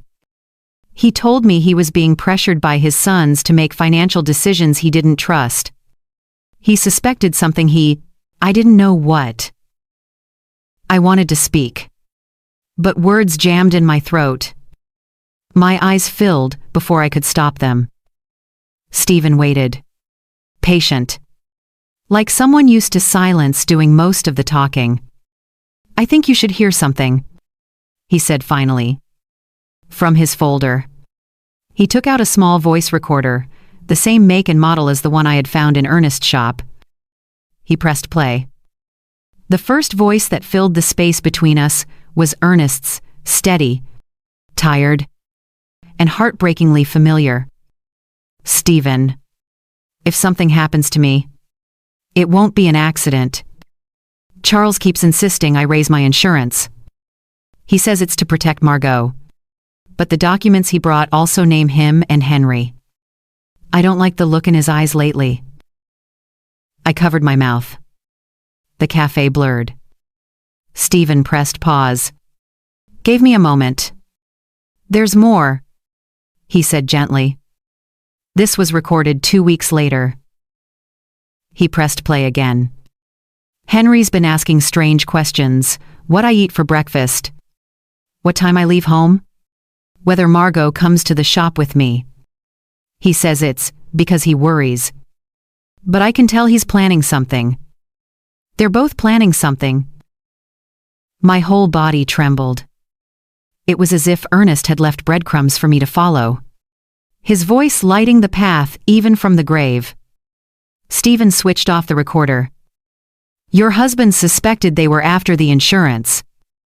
He asked me to monitor their movements discreetly. I followed Charles for a few days. I have surveillance photos." He opened the folder and slid them toward me. In the first image, Charles was standing at a hardware store counter, handing over cash for something small wrapped in paper. The timestamp on the photo: 5 days before Ernest's so-called accident. In the next, he was walking out to his car, holding a bottle with a red cap. "Do you know what that is?" Stephen asked. "No," I said, though my heart had already begun to pound. "It's a container for methanol solvent," he explained. "Poisonous if ingested. In small doses. It mimics symptoms of stroke or heart failure. Hard to trace." I pressed a hand to my chest, trying to steady the rush of panic clawing up my throat. "You're saying they—" He didn't let me finish. "I am saying we can't prove it yet. But it fits. The absence of explosion evidence. The hospitals. Vague report. The insurance timing, it all points to deliberate poisoning." I could barely breathe. I reached into my bag and placed the recorder from Nadia's brace, Ernest's shop, on the table. "Then you need to hear this," I said. Stephen turned it on. The tape crackled. Then Ernest's voice again, this time more hurried. Lower. As if Todd been afraid someone might overhear. Charles brought more papers. He said, "It's to secure Margot's future. He keeps talking about what would happen if I was gone. Henry's quieter. But he watches. Something isn't right. If this is my last entry, it means I was too late. The recording ended. For a long moment. The cafe was nothing but clinking cups and the distant hum of an espresso machine. Stephen exhaled slowly.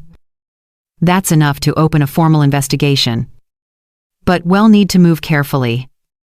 If they suspect you know anything, they could act before we're ready.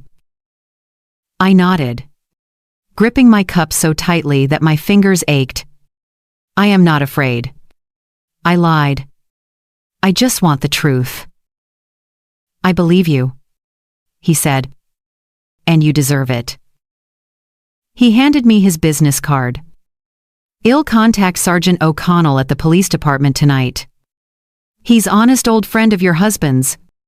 If we can link the hospital and insurance records, we'll have grounds to reopen the case. I slipped the card into my bag. What do I do now? Stephen leaned closer, lowering his voice. Go home. Act normal. Don't confront your sons. And whatever you do, don't eat or drink anything they bring. Those words, repeated from the mysterious messages, sent a chill down my spine. How do you know about the texts? I asked. He hesitated. Because I sent them. I stared at him, frozen.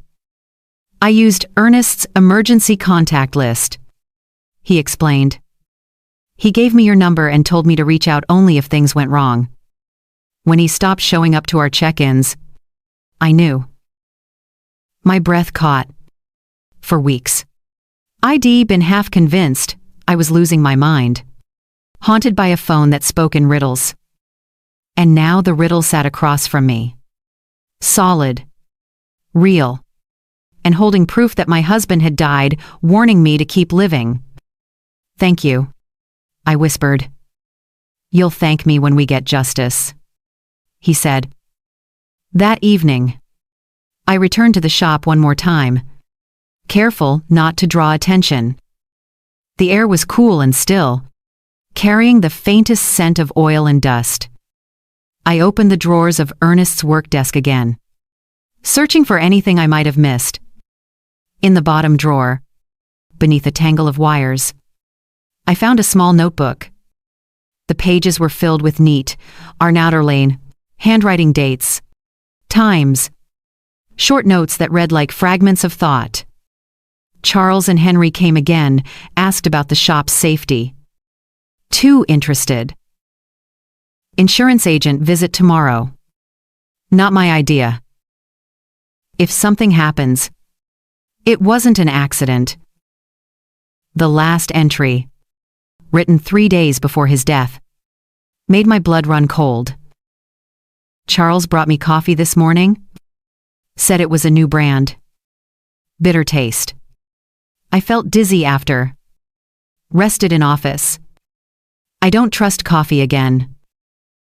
My hands began to tremble so hard, I could barely hold the page. Coffee. They had poisoned him through coffee, the drink he never started a day without. The drink. They had insisted on bringing him as a treat when they visited the shop.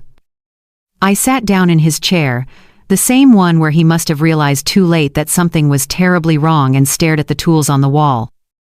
At the traces of him still there, in every detail. I'll finish this for you, Ernest, I whispered. I promise.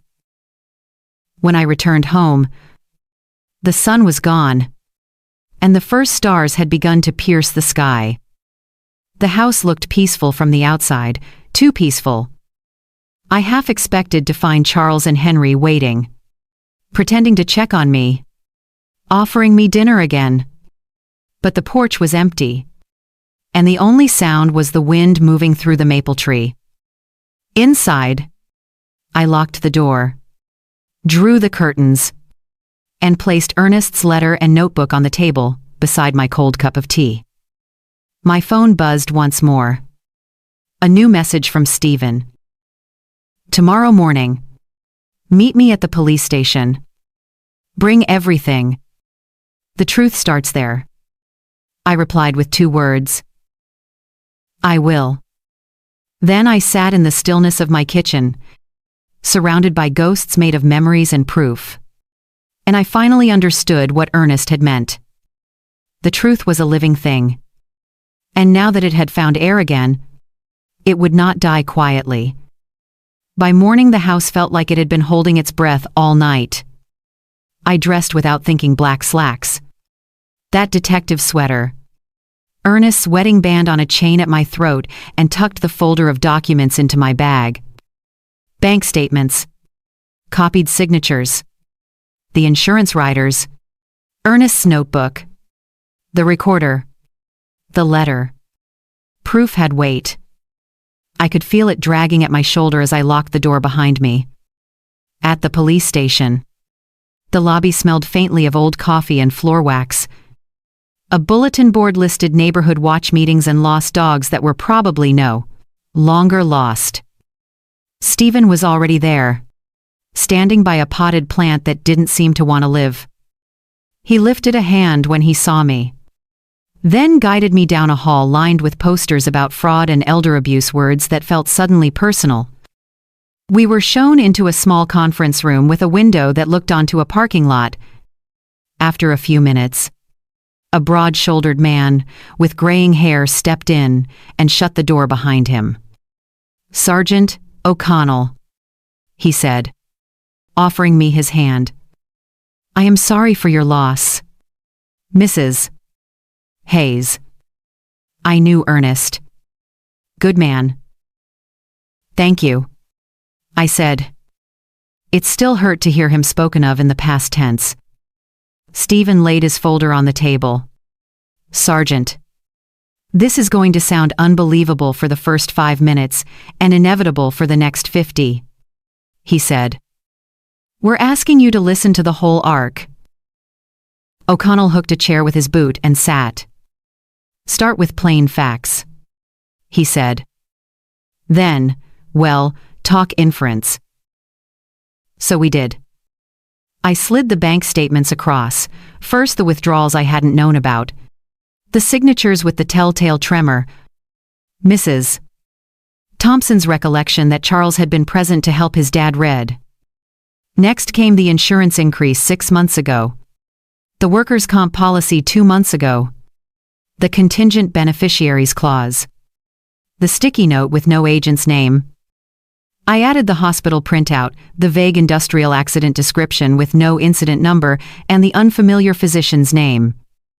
O'Connell read without comment, tapping a slow rhythm on the table with a thick pen. When Stephen slid over the photos, Charles purchasing a small solvent container at a hardware store, O'Connell stopped tapping. He looked up.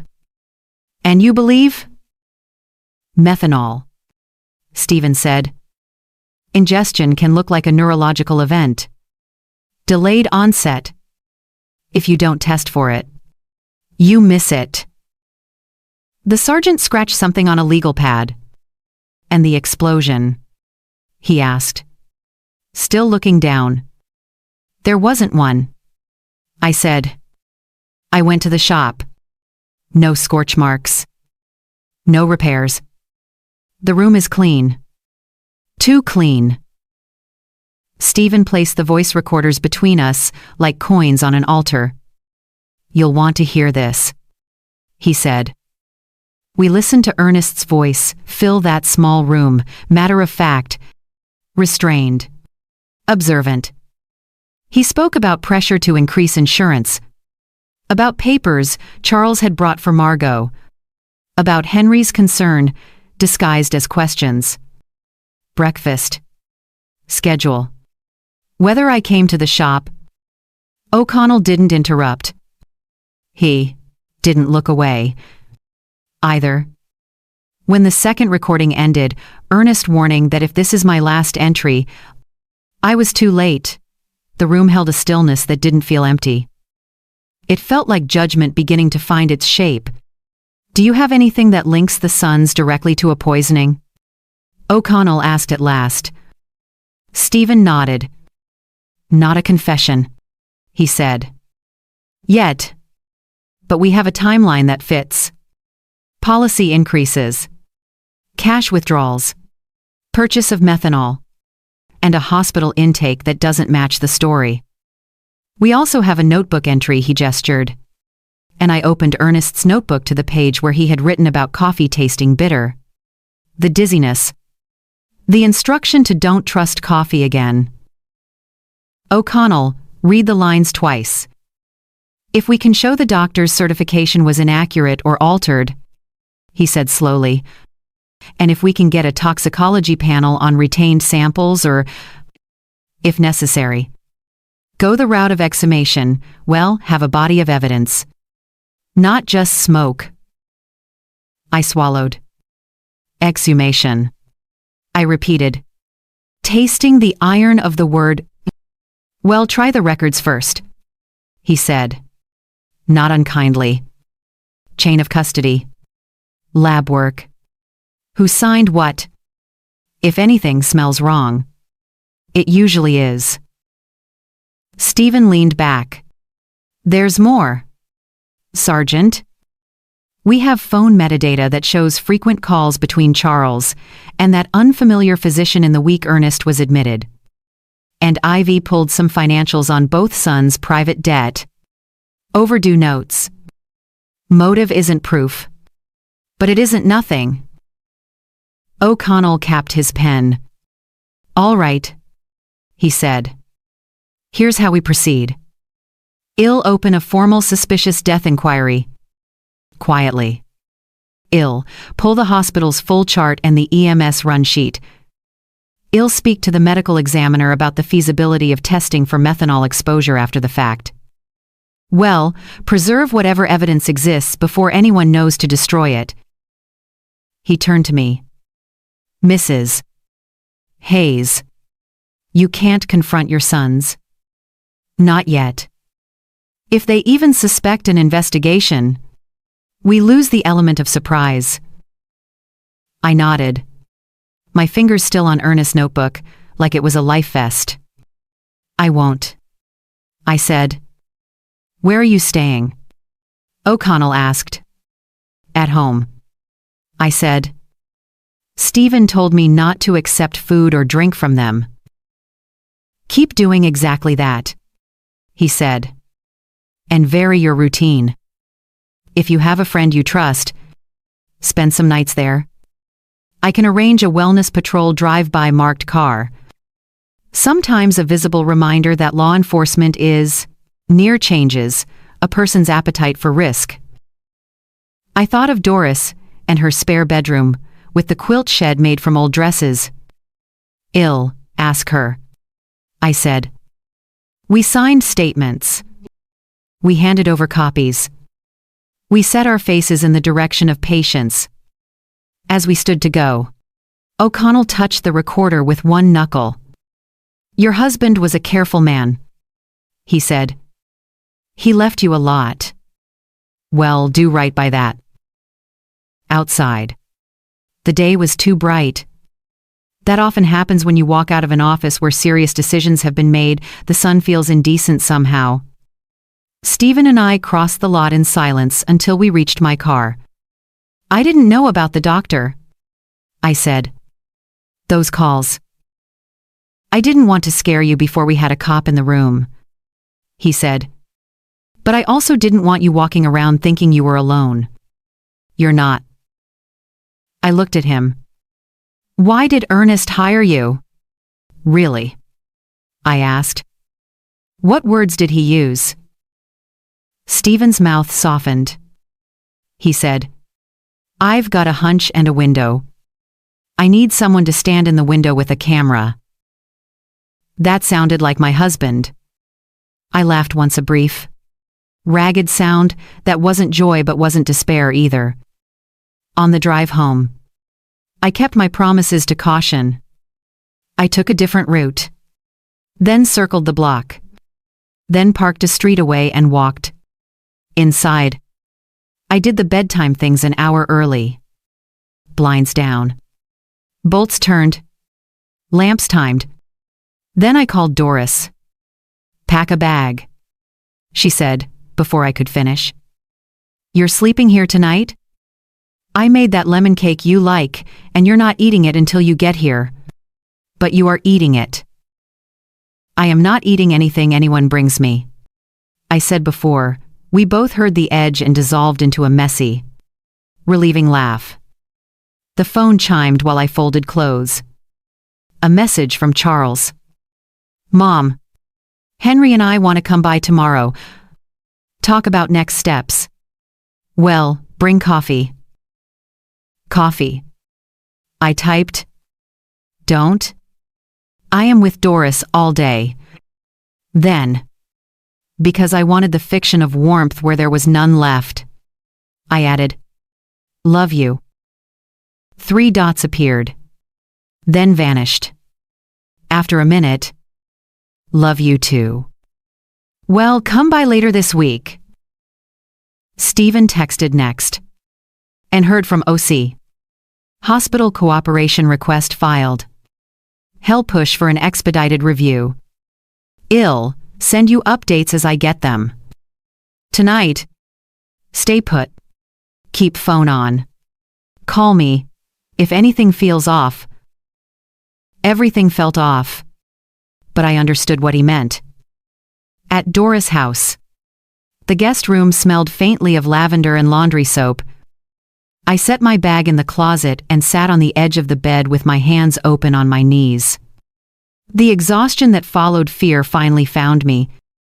Doris knocked once. Then poked her head in.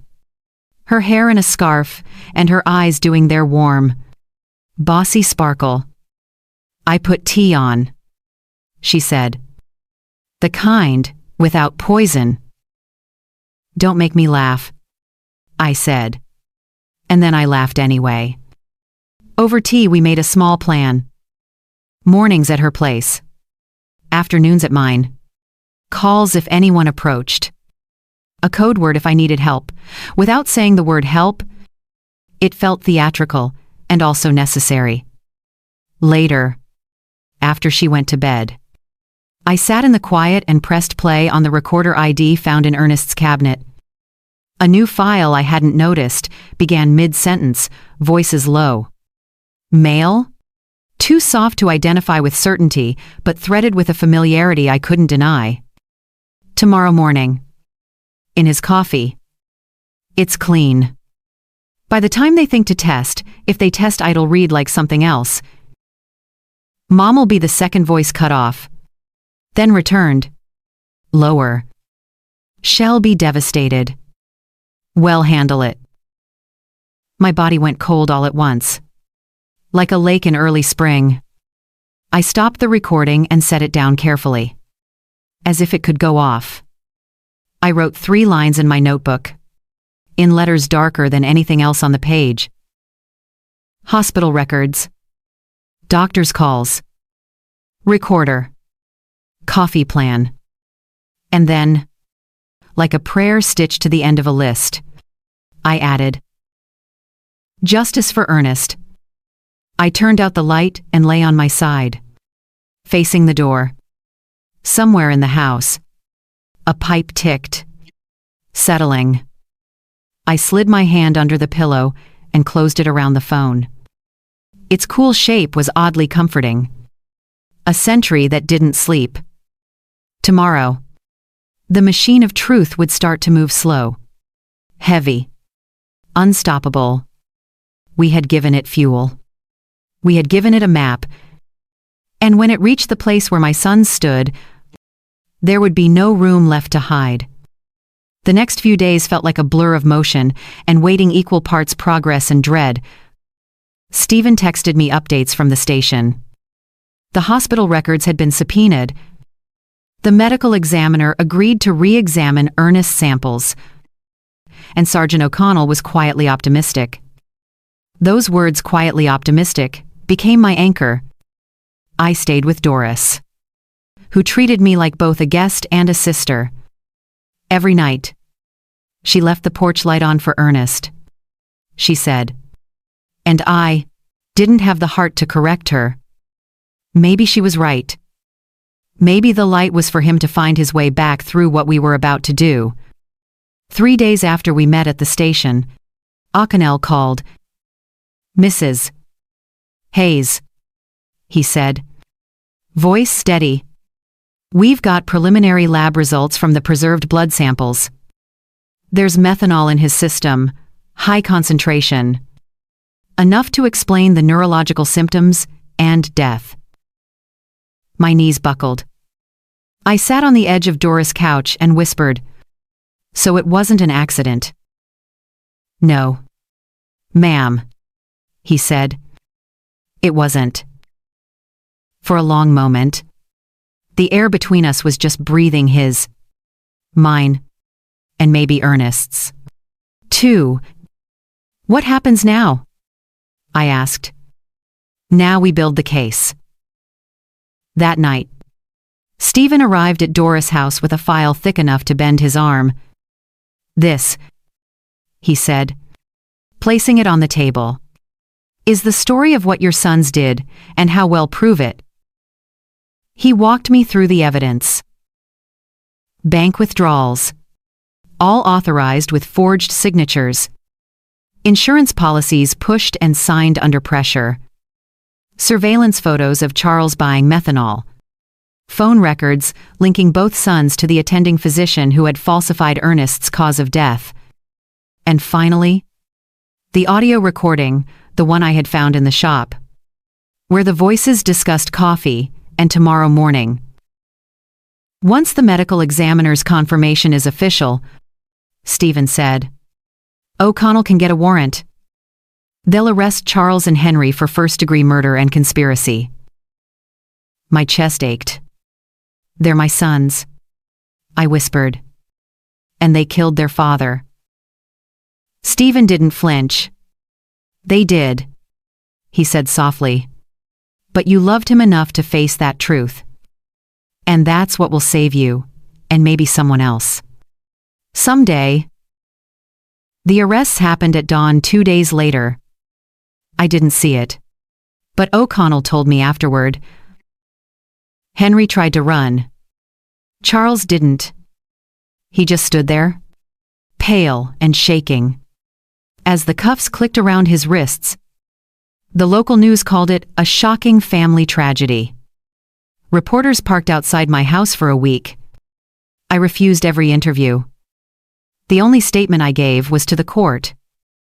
By the time the trial began, 3 months had passed. The leaves had turned, and the town's gossip had burned itself out into curiosity. The courtroom was small but full neighbors. Old customers from the shop. People who had no right to be there except that horror is magnetic. I wore a simple black dress. The same one I'd worn at Ernest's funeral, the funeral that had been a lie. On the stand, I faced my sons for the first time since that day. Charles looked older, thinner. Henry's hands shook. Their lawyer whispered to them constantly, like a metronome of denial. The prosecutor, a calm woman named M.S.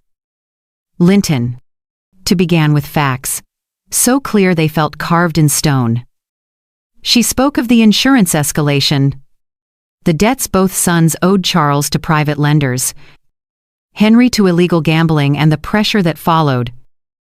Then she played the first recording, Ernest's voice describing their insistence that he increase his policies. The courtroom went silent. Even the hum of the air conditioner seemed to pause. When she played the second recording, the one from the shop, where Charles and Henry discussed the coffee, a gasp rippled through the room. I didn't look at the jury. I didn't need to. I could feel the weight of their disbelief turning into certainty. Henry covered his face with his hands. Charles stared at the table, motionless. When it was my turn to testify, my legs trembled, but my voice held. "Mrs. Hayes," the prosecutor asked gently, "how would you describe your husband?" "Steady," I said. "He fixed everything. Even people. Sometimes."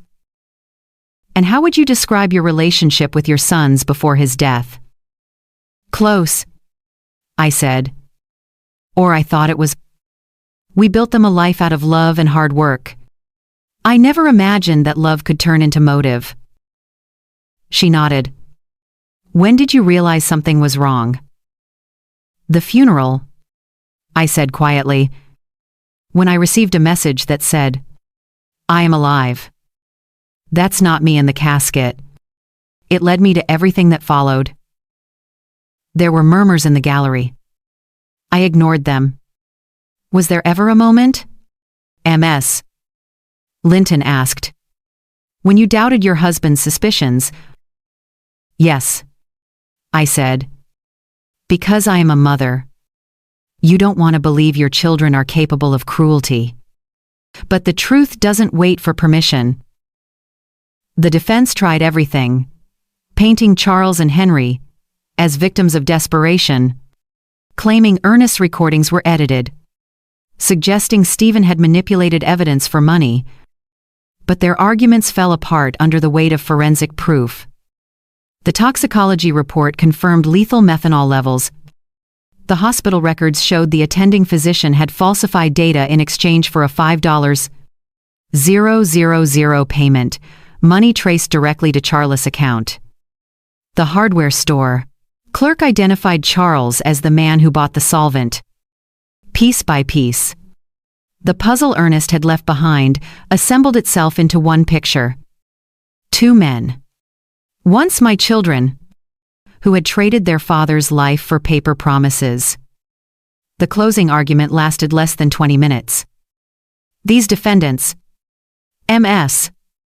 Linton said, turning to the jury, did not act in panic. They acted in planning. They brewed poison and called it love. They turned family into opportunity. Justice demands that we remember the man who built them, a future they destroyed. Her words echoed in the silence that followed. The jury deliberated for 6 hours. When they returned, my heart beat so loudly I could barely hear the foreman's voice. In the case of the state versus Charles Hayes and Henry Hayes, he read, on the charge of first-degree murder of Ernest Hayes, we find the defendants guilty. On the charge of conspiracy to commit murder against Margot Hayes, we find the defendants guilty. A murmur swept through the courtroom. Shock, relief, pity. Charles' head dropped into his hands. Henry just stared ahead, blank, like a man already gone. The judge's voice followed, heavy with finality. For the premeditated murder of Ernest Hayes and conspiracy to commit murder against Margot Hayes, I hereby sentence Charles and Henry Hayes to life imprisonment with no possibility of parole for 30 years. I didn't cry. Not then.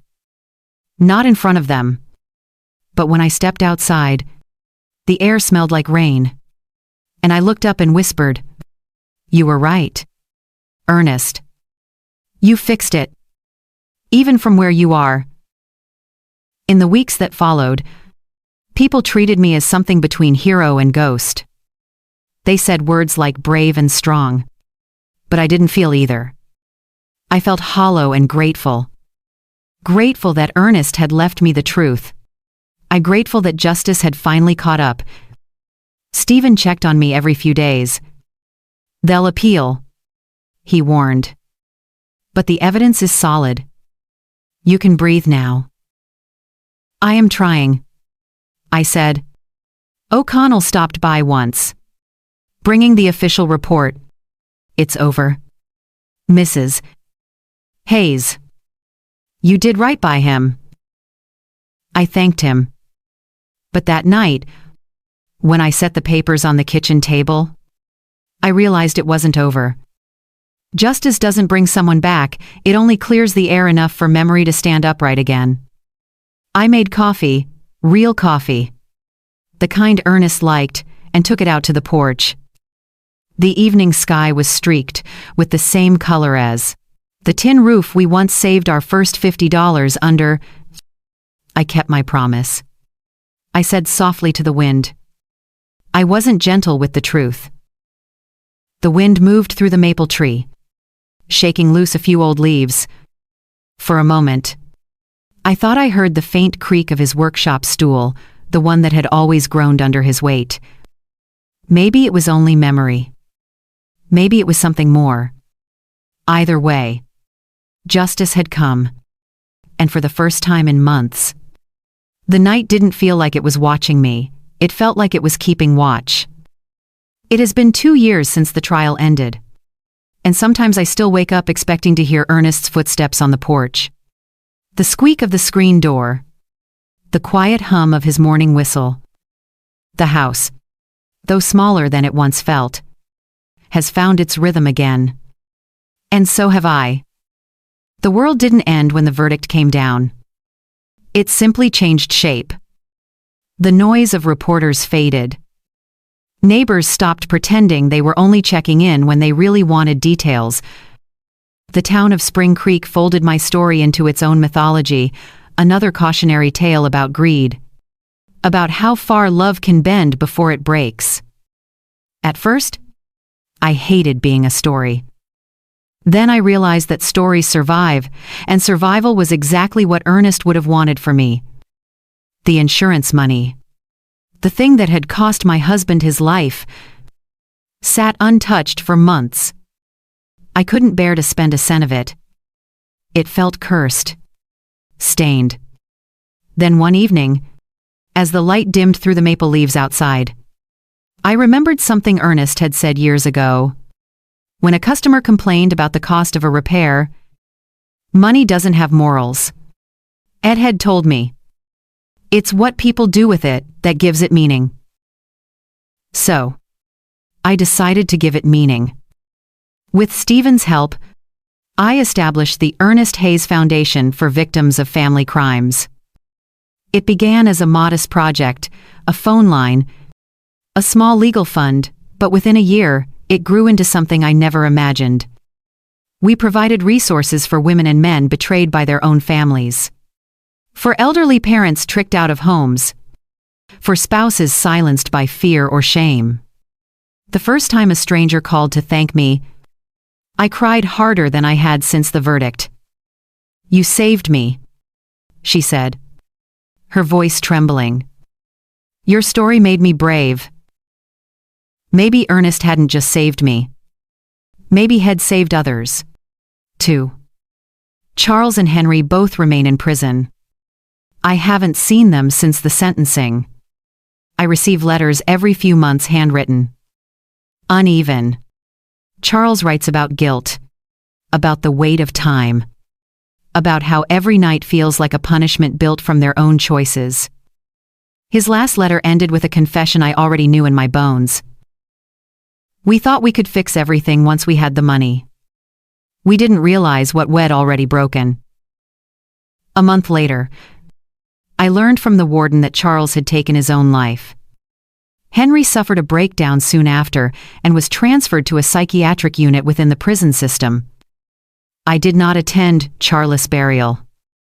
I prayed for him, but I didn't cry.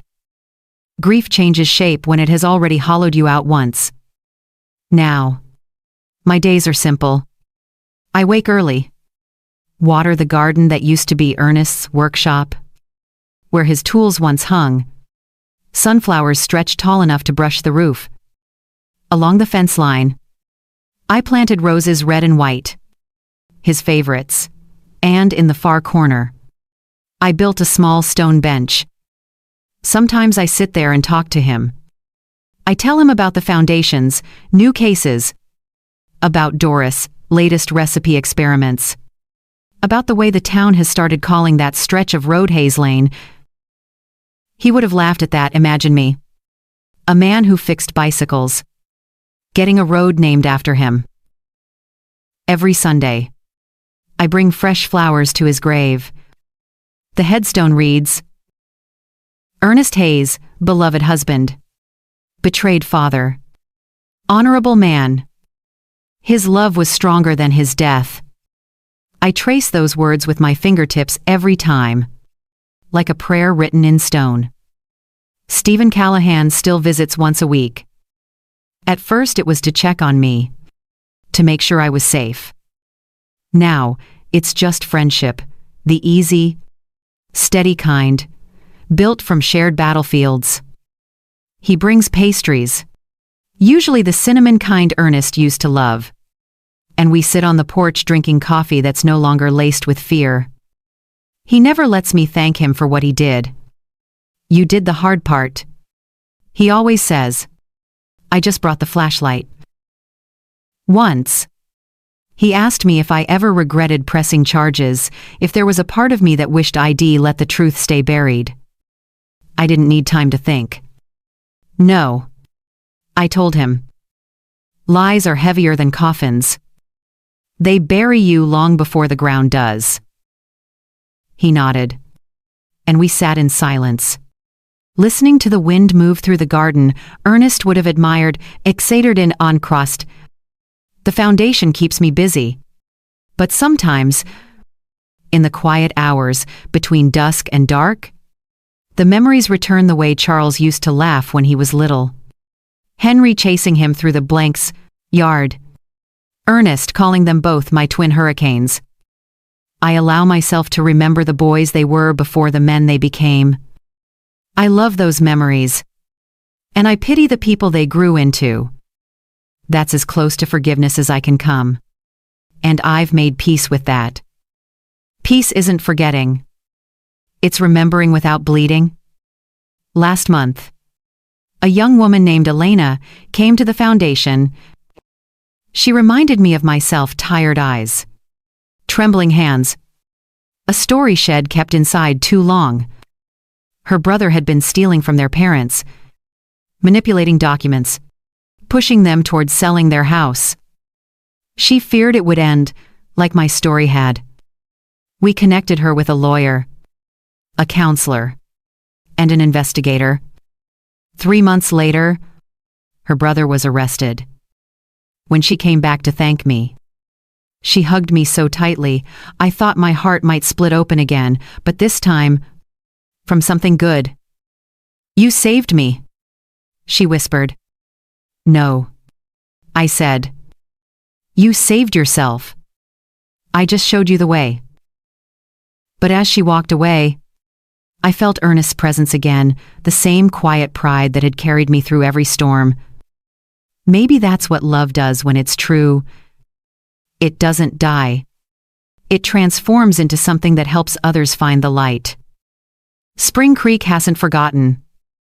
Every year on the anniversary of Ernest's death, the town holds a small memorial. They plant flowers outside the community center, and someone always reads from the court transcript, the part where Ernest's voice, steady, careful, warns that if something happens to him, it won't be an accident. It hurts to hear it, but it also reminds me that courage can live longer than fear. Sometimes people still whisper about me in the grocery store. That's her, they say. The woman who turned in her own sons. I don't correct them. Let them whisper. Truth doesn't need applause. It just needs air. Last night, as I sat on the porch with a cup of tea, a cool wind stirred through the roses. The chimes above the door began to sing softly, the same chimes Ernest had hung there decades ago. I looked out over the garden, the moonlight tracing silver on every petal. And I thought, he would have loved this piece. I spoke to him then, not with sorrow but with gratitude. Ernest, I said, we did it. You were right about everything. And I kept my promise. I found the truth. I brought it into the light. A warm gust brushed my cheek, gentle as a hand. Maybe it was the wind. Maybe it was him. I smiled. For the first time. The smile didn't feel borrowed. 5 years have passed since that first message at the grave, the one that said, I am alive. That's not me in the casket. Don't trust our sons. Now, when I read it in my mind, I no longer hear fear. I hear Ernest's steady voice urging me to fight, to see, to survive. And I did. The truth cost me almost everything. But it also gave me something better, a purpose, a peace, and a story worth telling. So, here I am, still in our little yellow house on Hayes Lane, tending the flowers that grow where betrayal once lived, drinking coffee that tastes like sunlight, and telling anyone who will listen. Love with boundaries is still love. Justice isn't revenge, it's restoration. And the truth, once unearthed, blooms forever.